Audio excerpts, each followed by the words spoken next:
Nah, di revolusi industri 4.0 kita menghadapi konsumen yang mengharapkan produk berkualitas dengan harga murah. Ya Pak ya? Betul ya? So, saat ini ada 4 skill yang harus Anda kuasai. Ada 4 skill yang akan membuat bisnis kita bertumbuh secara signifikan. Skill yang pertama adalah skill untuk menunjukkan kualitas produk kita. Ini bukan soal produknya sudah berkualitas atau belum. Ada produk yang tidak berkualitas, tapi kita mampu menunjukkan di mana kualitas produk kita. Ada produk yang sudah berkualitas, tetapi orangnya nggak tahu cara nunjukin kualitasnya. Betul ya? Akhirnya tetap nggak laku. Ada tas mahal. Kenapa tas branded itu mahal? Karena dia bisa kasih tunjuk di mana letak high quality-nya. Dan akhirnya bahkan di-endorse oleh orang yang berkualitas juga. Dipakai oleh desainer yang berkualitas. Sehingga persepsi quality itu tidak bentrok dengan tim di lapangan. Nah, pertanyaannya adalah bagaimana atau apa yang kita miliki, quality apa yang kita miliki yang customer tuh nggak tahu. Yang customer nggak paham, customer nggak ngerti, customer taunya cuma cuci, cetak foto, as simple as that. Dia nggak tahu kita pakai mesin apa, dia nggak tahu foto kita akan tahan berapa lama, dia nggak tahu chemical yang kita pakai seperti apa.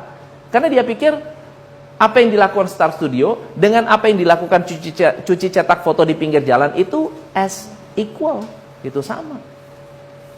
Ya, satu itu. Semua perusahaan besar yang hari ini besar karena punya kemampuan menunjukkan di mana kualitas mereka meskipun tidak berkualitas dalam tanda kutip. Apple itu banyak masalah, tapi laku karena dia mampu menunjukkan di mana dia berkualitas. Microsoft banyak masalah, tapi dia mampu menunjukkan di mana dia berkualitas. Jadi saya hanya mau menyampaikan bahwa tidak ada satu produk pun yang sempurna. Star Studio kalau ditanya sempurna nggak? Nggak. Banyak masalah nggak? Banyak.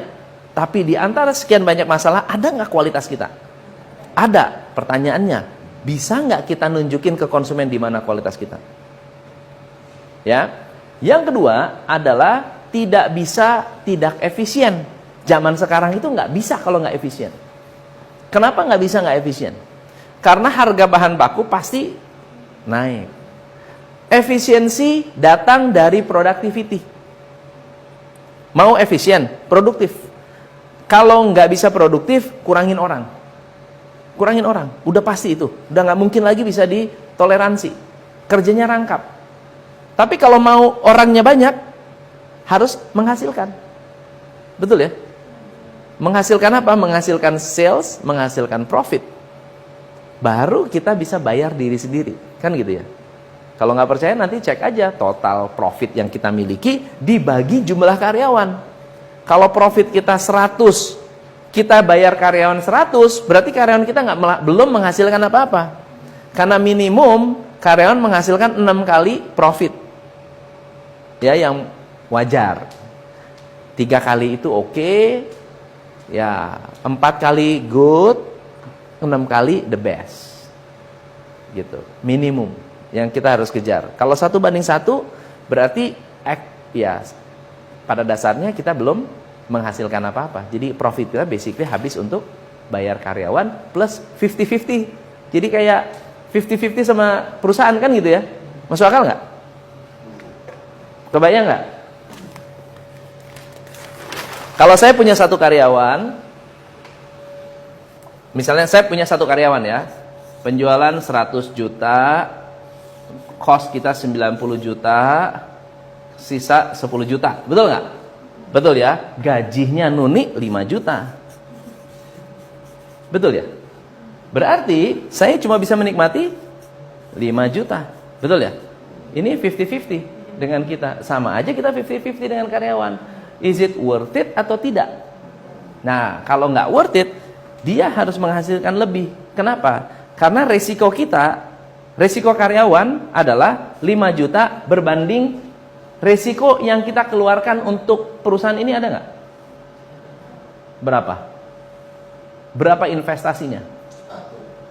Investasinya, betul, baju, sepatu, itu investasinya, betul ya? Ongkos dan seterusnya, katakan 5 juta investasinya. Ini 1 bulan gaji udah BEP. Perusahaan, dia keluar 1 miliar. Kenapa karyawan harus menghasilkan lebih? Karena perusahaan harus mengembalikan investasi yang memungkinkan kita tanpa modal dapat gaji. Ngerti maksudnya ya?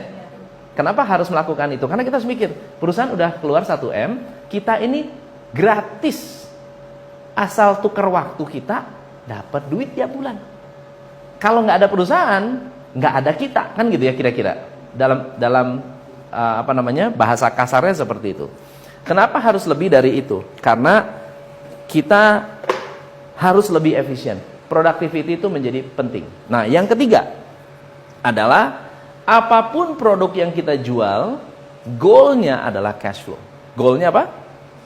Cash flow. Nah, untuk membuat 3 hal ini bisa jalan, kita butuh apa? Leadership.